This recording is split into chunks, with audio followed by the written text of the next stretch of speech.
In 1960, the movie Psycho shocked audiences with its stylized violence and hair-raising atmosphere of suspense.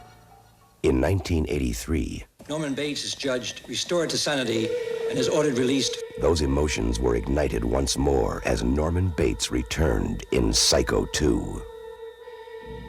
And now, Anthony Perkins, the actor who immortalized Norman Bates, comes back to star and make his directorial debut in Psycho 3.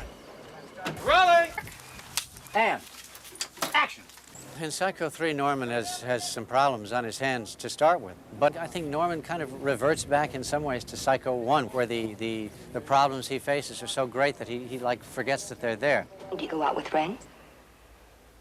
Well, a boy's best friend is his mother.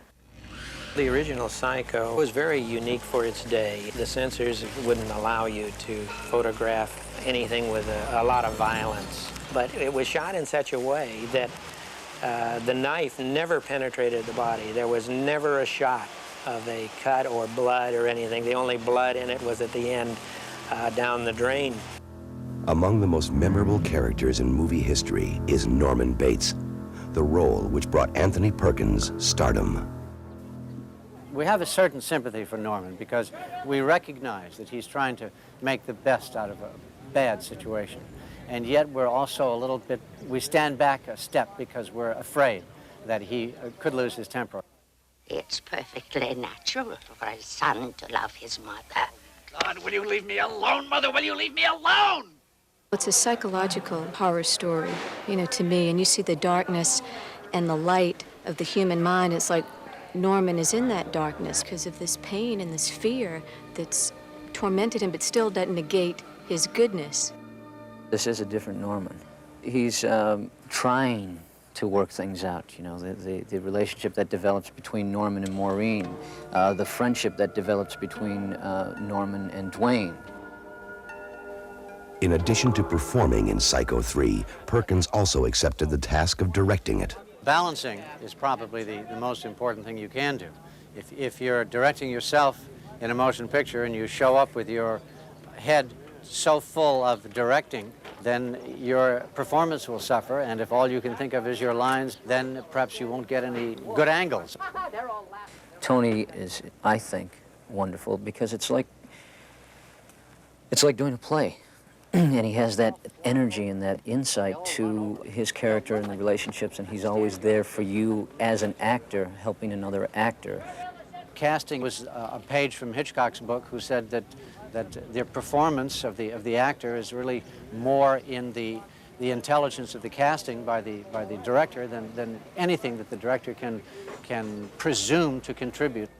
For the female lead in Psycho 3, Anthony Perkins chose the Academy Award-nominated actress Diana Scarwid. As I lay there, I saw the Virgin standing above me, and her arms were outstretched as though she were beckoning me. Oh, Father, what did she want of me? Maureen is a tormented novitiate, too full of fear and pain, like Norman, to function in the world. I just wanted to thank you for what you did. Well, I can't have that sort of thing going on in my motel.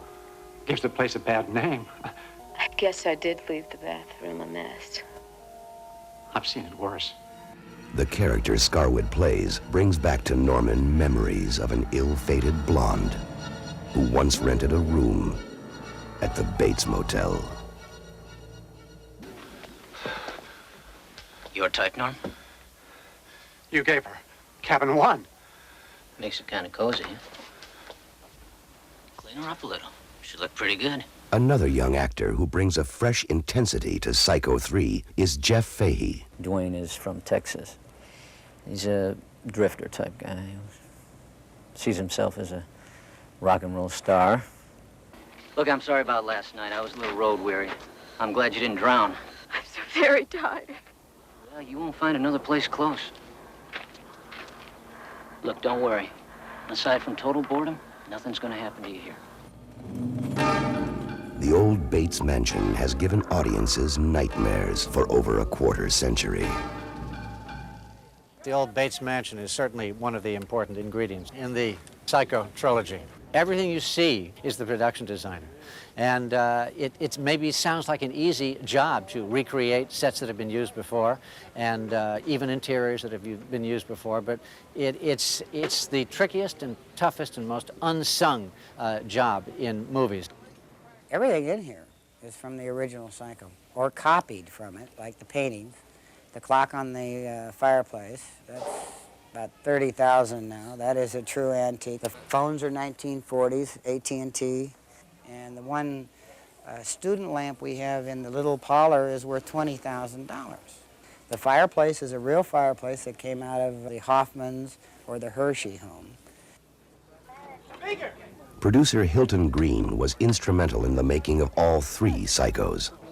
Well, I was Mr. Hitchcock's assistant director in television when he decided to make Psycho with his television crew because of the speed that he had to shoot the picture in. And that's how I worked with him for the first time on a feature. We were very lucky to get someone who's been working on the Psycho pictures since the very first one. On the first Psycho, he was the first assistant director. On the second, he was the line producer. And on the third, he was more or less the executive producer and line producer. In Psycho 3, we don't want to show the brutality and the gashes, yet we want to frighten people, we want it to be exciting, and we want it to be remembered.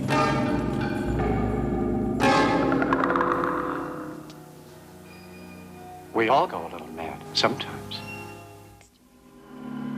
The tradition of terror takes one step further in Psycho 3.